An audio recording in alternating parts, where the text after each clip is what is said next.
Hello বন্ধুরা, আজকে আমি চলে এসেছি দক্ষিণেশ্বর আমার ফুল ফ্যামিলি নিয়ে।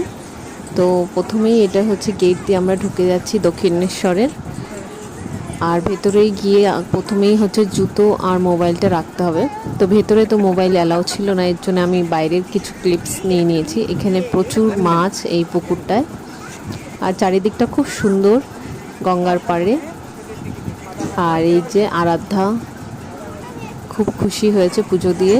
আর ওই যে মায়ের মন্দিরের চূড়াটা খুব সুন্দর লাগছে। তারপরে আমরা বিকালের দিকে একটু ভোজনালয়ে চলে গেলাম, ওখানে আমরা ধোসা খেলাম, কচুরি খেলাম। তো আজকের দিনটা খুব ভালোভাবে কেটে গেল। আর ফেরার পথে আমরা হচ্ছে স্কাই ওয়াক দিয়ে আসলাম। আর স্কাই ওয়াকের চারিদিকে প্রচুর দোকান, এখান থেকে কিছু টুকটাক কেনাকাটা করা হলো। তারপরে এবার বাড়ি ফিরে যাচ্ছি। আবার আসবো একটা নতুন ছোট্ট ব্লগ নিয়ে। ততদিন ভালো থাকবেন, টাটা।